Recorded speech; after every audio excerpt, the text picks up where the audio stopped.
Well founded fear ਜਿਹੜਾ ਆ future prosecution ਦਾ ਉਸ ਜੀ ਨੂੰ ਲੈ ਕੇ। ਸੋ ਆਪਾਂ ਮੋਸਟਲੀ ਆਪਾਂ ਦੇਖਦੇ ਹਾਂ ਵੀ ਜਿਹੜੇ ਸਿੱਖਾਂ ਦੇ ਕਾਫੀ ਕੇਸਿਸ ਦੇ ਵਿੱਚ ਕੁਆਲੀਫਾਈ ਹੁੰਦੇ ਆ ਅਸਾਈਲਮ ਦੇ ਕੇਸਿਸ ਦੇ ਵਿੱਚ। ਸੋ ਕੀ ਇਸ ਦੇ ਵਿੱਚ ਤੁਸੀਂ ਸ਼ੁਰੂਆਤ ਦੇ ਵਿੱਚ ਕੀ ਦੱਸਣਾ ਚਾਹੁੰਦੇ ਹੋ? ਸੋ ਜਿਹੜੇ ਤਾਂ ਨਵੇਂ ਆਏ ਆ ਨਾ, ਅਸਾਈਲਮ ਦਾ ਪਤਾ ਨਹੀਂ ਜਿਹਨਾਂ ਨੂੰ, ਸੋ ਕਾਫੀ ਕੇਸ ਜਿਹੜਾ ਆਪਣੇ ਆਏ ਕਿ ਜੋ ਵੀ ਉਹਨਾਂ ਦਾ ਮੁੱਦਾ ਵਾ, ਕੋਈ ਵੀ ਮੁੱਦਾ, ਭਾਵੇਂ ਉਹਦੇ ਚਾਚੇ ਤਾਏ ਨਾਲ ਲੜਾਈ ਆ ਜ਼ਮੀਨ ਪਿੱਛੇ, ਭਾਵੇਂ ਉਹਦੀ ਕਿਸੇ ਸ਼ਾਹੂਕਾਰ ਬੰਦੇ ਨਾਲ ਲੜਾਈ ਆ, ਜੋ ਵੀ ਉਹਦੇ ਮਸਲੇ ਹੈਗੇ ਆ, ਅਸਾਈਲਮ ਜਿਹੜਾ ਕੇਸ ਆ ਉਹਦੇ ਵਿੱਚ ਤੁਹਾਡੀ ਜਾਤ, ਧਰਮ, ਮੈਂਬਰਸ਼ਿਪ ਇਨ ਪਾਰਟੀਕੂਲਰ ਸੋਸ਼ਲ ਗਰੁੱਪ ਜਿਹਦੀ ਆਪਾਂ ਗੱਲ ਕੀਤੀ ਆ ਕਿ ਫੋਰ ਐਗਜ਼ਾਮਪਲ ਉਹ ਵਾਲੇ NRI ਜਿਹੜੇ ਬਾਹਰੋਂ ਦੀ ਮਾਲੀ ਮਦਦ ਭੇਜਦੇ ਆ, ਧਰਨਿਆਂ 'ਚ ਪਾਰਟੀਸਪੇਟ ਕਰਦੇ ਆ। ਸੋ ਉਹ ਸਿਰਫ ਕਹਿਣ ਨਾਲ ਕੇਸ ਨਹੀਂ ਤੁਸੀਂ ਜਿੱਤਣਾ, ਉਹ ਤੁਹਾਨੂੰ ਜਿਹੜੀ ਪਾਰਟੀਕੂਲਰ ਸੋਸ਼ਲ ਗਰੁੱਪ ਆ ਉਹਦੇ ਉੱਤੇ ਤੁਹਾਡੀ ਬਹਿਸ ਵੀ ਹੋਣੀ ਚਾਹੀਦੀ, ਤੁਹਾਨੂੰ ਪਤਾ ਵੀ ਹੋਣਾ ਚਾਹੀਦਾ ਕਿ ਇਹ ਕੇਸ ਹੁਣ ਮੈਂ ਪੋਲੀਟੀਕਲ ਓਪੀਨੀਅਨ ਦੇ ਬੇਸ ਤੇ ਜਾਂ ਸਿਰਫ ਰਿਲੀਜਨ ਦੇ ਬੇਸ ਤੇ ਨਹੀਂ ਜਾ ਰਿਹਾ, ਮੈਂ ਪਾਰਟੀਕੂਲਰ ਸੋਸ਼ਲ ਗਰੁੱਪ ਦੇ ਬੇਸ ਤੇ ਜਾ ਰਿਹਾ। ਤੇ ਪਾਰਟੀਕੂਲਰ ਸੋਸ਼ਲ ਗਰੁੱਪ ਦੀ ਤੁਹਾਨੂੰ ਲਿਖਤੀ ਰੂਪ ਦੇ ਵਿੱਚ ਤੇ ਜਿਹੜਾ ਐਵੀਡੈਂਸ ਆ ਕੰਟਰੀ ਕੰਡੀਸ਼ਨਸ ਉਹਦੇ ਬੇਸ ਤੇ, ਜਿਹੜੀਆਂ ਤੁਸੀਂ ਆਪ ਆਰਟੀਕਲ ਵਗੈਰਾ ਪ੍ਰਿੰਟ ਕਰਦੇ ਹੋ ਉਹਦੇ ਬੇਸ ਤੇ ਆਰਗੂਮੈਂਟ ਦੇਣੀ ਪੈਣੀ ਕਿ ਇਹ ਪਾਰਟੀਕੂਲਰ ਸੋਸ਼ਲ ਗਰੁੱਪ ਹੈ ਕੀ ਚੀਜ਼ ਆ। ਸੋ ਜਿਹੜਾ ਅਸਾਈਲਮ ਆ, ਵੂਮਨ ਵਾਲੇ case specially particular social group ਦੇ ਵਿੱਚ ਕਾਫੀ ਜ਼ਿਆਦਾ ਜਿਹੜੇ ਫਾਲ ਕਰਦੇ ਆ।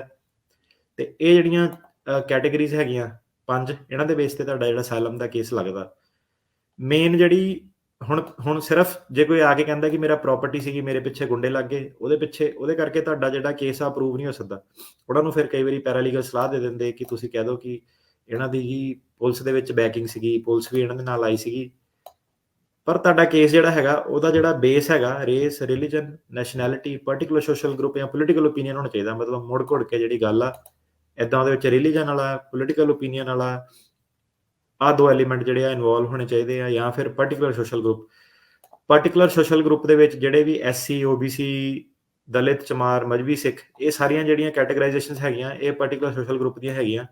ਸੋ ਜਿਹੜਾ ਬੰਦਾ ਪਹਿਲਾਂ ਤਾਂ ਕਿਸੇ ਵੀ ਇਹ ਵਾਲੇ ਵਰਗ ਨੂੰ ਬਿਲੋਂਗ ਕਰਦਾ ਹੈਗਾ, ਉਹਨਾਂ ਦੇ ਕੇਸਾਂ 'ਚ ਕੀ ਹੋ ਰਿਹਾ ਕਿ ਪੁਰਾਣੀਆਂ ਜਦੋਂ ਫਾਈਲਾਂ ਆਉਂਦੀਆਂ ਉਹਨਾਂ ਨੇ ਪਾਰਟੀਕੂਲਰ ਸੋਸ਼ਲ ਗਰੁੱਪ ਆਰਗਿਊ ਨਹੀਂ ਕੀਤਾ, ਸਿਰਫ ਉਹ ਆਪਣੇ ਪਾਰਟੀ ਵਾਲੇ ਕੇਸ ਤੇ ਉਹੀ। ਸੋ ਇਦਾਂ ਕਿ ਤੁਸੀਂ ਅੱਧਾ ਕੇਸ ਤੁਹਾਡਾ ਫਿਰ ਪੋਲੀਟੀਕਲ ਦਾ ਹੋਣਾ ਚਾਹੀਦਾ, ਅੱਧਾ ਜ਼ੋਰ ਤੁਹਾਡਾ ਜਿਹੜਾ ਉਹ 'ਤੇ ਲੱਗਣਾ ਚਾਹੀਦਾ ਕਿ ਆਹ ਹੁੰਦਾ ਕੀ ਹੈ, ਮਜਬੀ ਸਿੱਖ ਕੀ ਹੁੰਦਾ, SC ਕੀ ਹੁੰਦਾ। ਤੇ ਉਹ ਬੰਦੇ ਨੂੰ ਹੁਣ ਇਦਾਂ ਕਿ ਆਫਿਸ ਬੈਠਾ ਤਾਂ ਸਵਾਲ ਜਿੱਦਾਂ ਪੁੱਛਿਆ ਕਿ SC ਕੀ ਹੁੰਦਾ, ਕਹਿੰਦਾ SC ਸ਼ਡਿਊਲ ਕਾਸਟ ਹੁੰਦਾ। ਮੈਂ ਕਿਹਾ ਉਹਦਾ ਪਤਾ ਸ਼ਡਿਊਲ ਕਾਸਟ ਹੁੰਦਾ ਵਾ, ਮਤਲਬ ਕੋਡ ਨੂੰ ਆਪਾਂ ਕੀ ਐਕਸਪਲੇਨ ਕਰਨਾ ਕਿ SC ਕੀ ਹੁੰਦਾ। ਕਿ ਤੇਰੇ ਕੋਲ ਸਵਾਲ ਪੁੱਛਣ ਦਾ ਉਹਦਾ ਜੱਜ ਦਾ ਮਕਸਦ ਇਹ ਹੈਗਾ ਕਿ ਤੂੰ ਉਹਨੂੰ ਐਕਸਪਲੇਨ ਕਰ ਆਪਣੇ ਨੂੰ ਕਿ ਉਹ ਐਜ਼ ਅ ਗਰੁੱਪ 2000 ਸਾਲਾਂ 'ਚ ਕੀ ਹੋਇਆ ਵਾ, ਕੀ ਪ੍ਰੋਬਲਮ ਆਈਆਂ, SC ਉੱਥੇ ਰਹਿਣਾ ਕੀ ਹੈਗਾ, ਕੀ ਤੈਨੂੰ ਸਮਾਜਿਕ ਲੈਵਲ ਤੇ, ਸਕੂਲ ਦੇ ਲੈਵਲ ਤੇ, ਕੰਮਾਂ ਦੇ ਲੈਵਲ ਤੇ ਕੀ ਤੰਗੀਆਂ ਆਈਆਂ, ਪ੍ਰੋਫੈਸ਼ਨ ਦੇ ਵਿੱਚ ਕੀ ਤੰਗੀਆਂ ਆਈਆਂ, ਆਪਣੇ ਧਾਰਮਿਕ ਸਥਾਨਾਂ ਤੇ ਜਿਹੜੇ ਸ਼ਮਸ਼ਾਨ ਘਾਟ ਹੁੰਦੇ ਉਹਦੇ ਵਿੱਚ ਕੀ ਤੇਰੇ ਨਾਲ ਸਟਰਗਲ ਜਿਹੜੀ ਉਹ ਹੋਈ ਆ। ਸੋ ਇਦਾਂ ਕਿ ਜਿਹੜੇ ਆਉਂਦੇ ਲੋਕੀ ਉਹ ਆਪਣੇ ਪਾਰਟੀਕੂਲਰ ਸੋਸ਼ਲ ਗਰੁੱਪ ਨੂੰ ਐਕਸਪਲੇਨ ਨਹੀਂ ਕਰਦੇ। ਜਦੋਂ ਸਵਾਲ ਉਹਨਾਂ ਕੋਲ ਪੁੱਛੇ ਜਾਂਦੇ ਆ ਤਾਂ ਬੜੀ ਛੇਤੀ ਜਿਹੜਾ ਅੱਗੇ ਵੱਧ ਜਾਂਦੇ ਆ। ਤੇ ਇਹ ਟੌਪਿਕਸ ਦੇ ਉੱਤੇ ਤਾਂ ਮੇਰੇ ਖਿਆਲ ਮਟੀਰੀਅਲ ਇੰਡੀਆ ਦਾ ਜਿਹੜਾ ਹੈਗਾ ਉਹ ਤਾਂ ਭਾਵੇਂ ਤੁਸੀਂ 5000 ਸਾਲ ਪਿੱਛੇ ਜਾ ਕੇ ਦੇਖ ਲਓ, ਕੁਛ ਨਾ ਕੁਛ ਤੁਹਾਡੇ ਕੋਲ ਹਮੇਸ਼ਾ ਕਹਿਣ ਲਈ ਹੈਗਾ, ਕੁਛ ਨਾ ਕੁਛ ਹਮੇਸ਼ਾ ਖਬਰਾਂ ਹੈਗੀਆਂ। ਤੇ ਇਹ ਜਿਹੜਾ ਸੀਗਾ ਇਹਦੇ ਵਿੱਚ ਬੰਦੇ ਨੇ ਐਕਸਪਲੇਨ ਕੀਤਾ ਕਿ ਮੈਂ ਹਿੰਦੂ ਸਿੱਖ ਇੱਕ ਆਪਣਾ ਕੇਸ ਸੀਗਾ, ਤੇ ਜੱਜ ਕਿ ਮੈਨੂੰ ਤੈਨੂੰ ਇਹ ਜਿਹੜਾ ਹੋਣ ਕਰਕੇ ਤੇਰੇ ਨਾਲ ਕਦੀ ਕੋਈ ਪ੍ਰੋਬਲਮ ਆਈ ਇਹਦੇ ਕਰਕੇ, ਤਾਂ ਬੰਦਾ ਕਹਿੰਦਾ ਨਹੀਂ ਮੇਰੇ ਨਾਲ ਨਾ ਇਹ ਇਸ ਕਰਕੇ ਮੇਰੇ ਨਾਲ ਕਦੀ ਕੋਈ ਪ੍ਰੋਬਲਮ ਨਹੀਂ ਆਈ। ਤਾਂ ਜੱਜ ਕਹਿੰਦਾ ਫਿਰ ਤੂੰ ਮੈਨੂੰ ਦੱਸਣ ਗੱਲ ਹੀ ਦਿਆਂ ਕਿ ਤੂੰ SC ਆ, ਇਹ ਗਰੁੱਪ ਤੋਂ ਬਿਲੋਂਗ ਕਰਦਾ। ਸੋ ਇਹ ਕਿ ਪਹਿਲਾਂ ਜਿਹੜਾ ਆਪਣਾ ਤੁਹਾਡਾ ਕੇਸ ਆ ਉਹਦੇ ਜਿਹੜੇ ਸਾਰੇ ਪਹਿਲੂ ਆ ਉਹਨੂੰ ਵੱਧ ਚੜ ਕੇ ਤੁਸੀਂ ਦੱਸਣਾ, ਤੇ ਕੀ ਪ੍ਰੋਬਲਮ ਆ ਤੁਹਾਡੀਆਂ, ਕਿੱਦਾਂ ਸੋਸ਼ਲ ਲੈਵਲ ਤੇ ਤੁਸੀਂ ਕਿੱਥੇ। ਸੋ ਉੱਥੇ ਲੋਕੀ ਜਿਹੜੇ ਕਾਫੀ ਇੱਕ ਮਾਰ ਖਾ ਰਹੇ। ਸੋ ਹੁਣ ਆਹ 5 ਚੀਜ਼ਾਂ ਤੁਹਾਡੀਆਂ ਅਸਾਈਲਮ ਦੀਆਂ ਆ ਗਈਆਂ।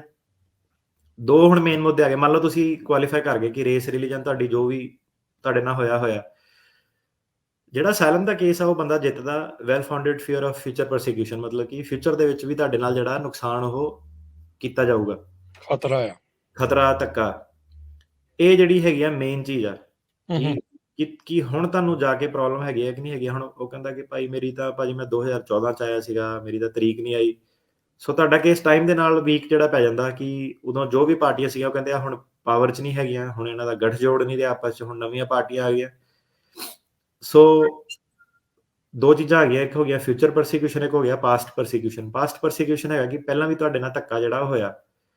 ਸੋ ਰੂਲ ਕੀ ਕਹਿੰਦਾ ਕਿ ਰੂਲ ਇਹ ਕਹਿੰਦਾ ਕਿ ਇੱਕ ਵਾਰੀ ਤੁਸੀਂ ਪਾਸਟ ਪਰਸੀਕਿਊਸ਼ਨ ਉਹਨਾਂ ਨੂੰ ਸ਼ੋਅ ਕਰਤੀ ਕਿ ਆਹ ਗਰਾਊਂਡਾਂ ਦੇ ਕਰਕੇ ਤੁਹਾਡੇ ਨਾਲ ਪਿਛਲੀਆਂ ਸਰਕਾਰਾਂ ਨੇ ਧੱਕਾ ਕੀਤਾ, ਜਿਹੜਾ ਫਿਰ ਬਰਡਨ ਹੈਗਾ ਉਹ ਸਰਕਾਰ ਵੱਲ ਚੱਲ ਜਾਂਦਾ ਕਿ ਸਰਕਾਰ ਨੇ ਫਿਰ ਸ਼ੋਅ ਕਰਨਾ ਕਿ ਫਿਊਚਰ ਦੇ ਵਿੱਚ ਵੀ ਫਿਊਚਰ 'ਚ ਇਹਨੂੰ ਖਤਰਾ ਹੈਗਾ ਕਿ ਨਹੀਂ ਹੈਗਾ। ਉੱਥੇ ਸਾਰੀਆਂ ਇਹ ਰੀਲੋਕੇਸ਼ਨ ਵਾਲੀਆਂ ਸਰਕਾਰਾਂ ਦੀ ਬਦਲਾਵ ਦੇ ਵਿੱਚ ਕਿ ਪੰਜਾਬ ਦੇ ਵਿੱਚ ਆਮ ਆਦਮੀ ਪਾਰਟੀ ਆ ਗਈ, ਬੀਜੇਪੀ ਬਾਦਲ ਦਾ ਗੱਠਜੋੜ ਟੁੱਟ ਗਿਆ, ਇੱਦਾਂ ਦੇ ਸਾਰੇ ਜਿਹੜੇ ਪਹਿਲੂ ਆ ਉਹ ਸਾਹਮਣੇ ਆ ਜਾਂਦੇ ਆ।